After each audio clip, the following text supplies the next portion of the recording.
Hello, it's lovely to be back at Damson Farm with this lovely autumnal light and dew on the ground. Yes, it's slightly chilly, but it's the perfect time for some good autumn gardening jobs. And one of those is division. So this patch here is in dappled shade, and it's growing this lovely plant called Tillema. Now, it's a close relative of Heuchera and Tiarella, and the leaves look very similar. Another word for it is fringe cup. So in the spring, this shoots up a spike of flowers with little white cups with lovely fringed petals. So a really pretty plant, and now's the perfect time to divide it.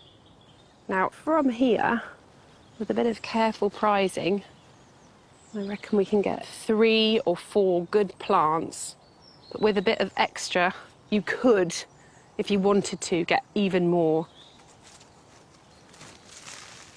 I'm gonna get my dog absolutely covered in soil here. Go on, find somewhere else to play.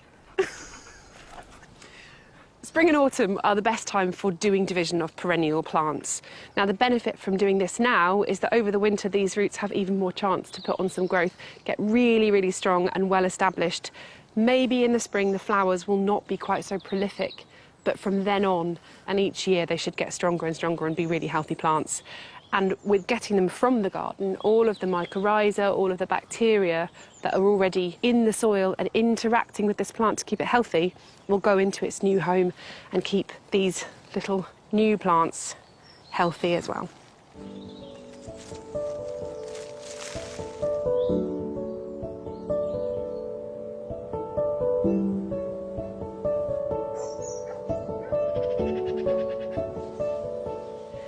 Now, this is just one of the things that I'm planning on adding to a container. But here are some of the other lovely things we have to share with you today. Arit explains the secret of great design from a couple's garden in Oxfordshire. The wraparound of glass obviously lets lots of light come into this part of the home. But also what it does is put the garden on view 24/7. We meet a teacher in Bristol who shares his appreciation for apples at a city centre allotment. Over 40 kinds of tree fruit, probably, are in 1/2 of an allotment plot, and we get lots and lots of fruit off here, and it's just wonderful. Nick shines a spotlight on the plant science behind the importance of light. Gosh, the difference really is astonishing, isn't it? I mean, this is nuts. And we join Sue at home as she propagates and plans for next year. For now, I'm going to pop them into water. Later on, I'm going to put them into a peat-free compost, and they should romp away.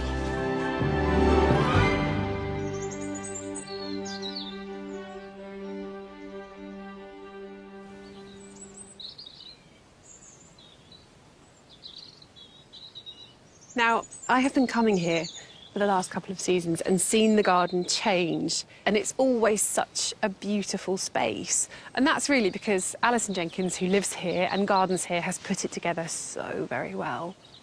When I first came here, Alison and I planted some salads in containers just here on the decking. Now that all of the crops in here are well and truly over and the harvest is finished, it's time to replenish these containers. And although you might want to leave some of them clear to grow crops in again, this one here is going to become a permanent display of perennials. So what I'm going to do is just enrich the compost that's in here. I won't throw it all away.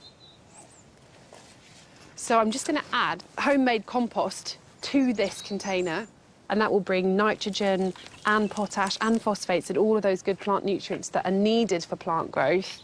But it will also bring with it some weed seeds. So when this is finished, I will just mulch the whole thing with some shop-bought compost, which has been sterilised, and that will act as a weed-suppressing mulch.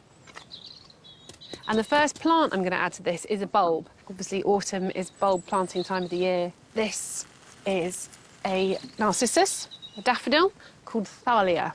And it's one of my favourite daffodils. It's got a pure white flower, and it's scented. And if you plant them really densely, they look great. Eventually, when I actually plant them, I'm going to dig them down because they are quite large bulbs. And generally, as a rule of thumb, a bulb needs to be planted about 3 times its own depth. So that will eventually be a good trowel's depth below the top of this container. So I will dig these in.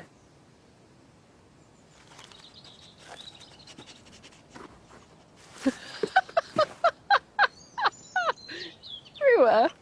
That is not a dog bed.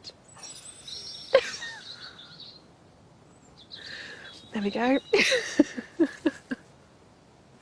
When you're planting a bulb, there is always an up and a down.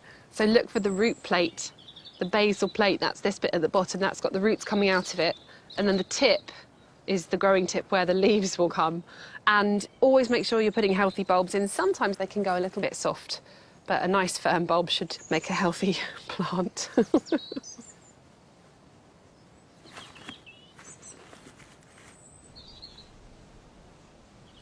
Now, I'm going to add this compost to the top. So just a thick mulch to stop the weeds from coming up. There we go.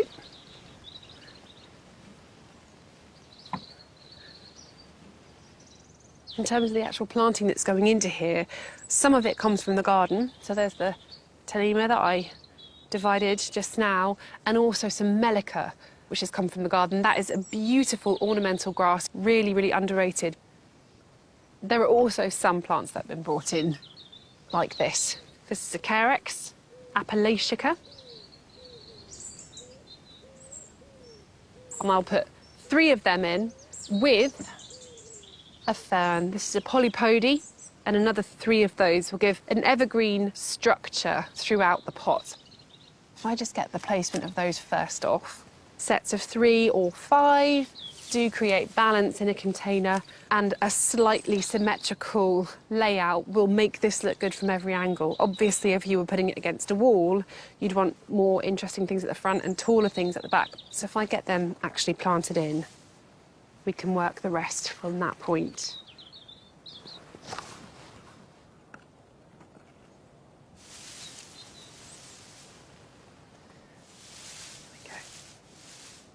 These are all very well adapted woodland plants, so this container is perfect for a shady position in the garden, which can be tricky to fill with interest. So I think one of the easiest and most effective ways to do that is to use evergreens. Use the colour green.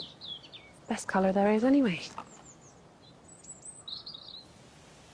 There's a window here and a room behind. And I think wherever you have a window and a view out onto the garden, if you're lucky enough to have that, you should fill it with beauty.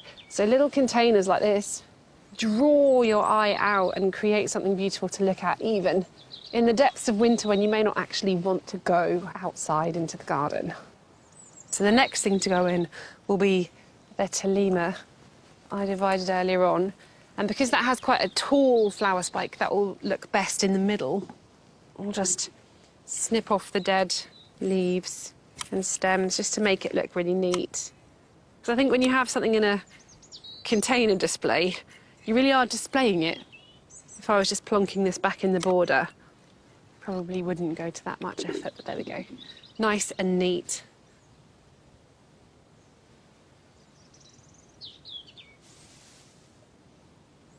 Now the last plant I'm going to add is this Melica, but just again I'm going to tidy them up a little.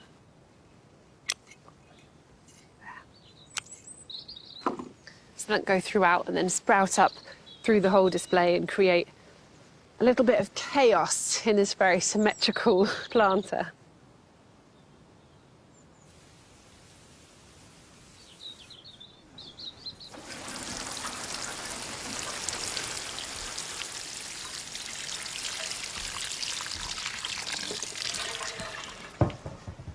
It is so special to be able to look out of the window and see your garden. And the way that our gardens interact with our homes is a really interesting element of garden design.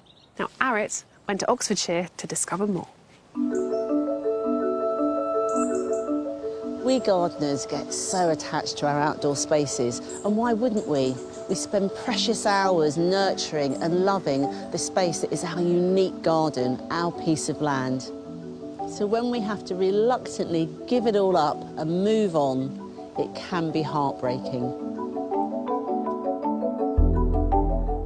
For Jan and Ken, moving from their cherished rural garden with sweeping views to a smaller garden was a huge decision, but it was also an opportunity to create something new. I'm delighted with how mature looking the garden is.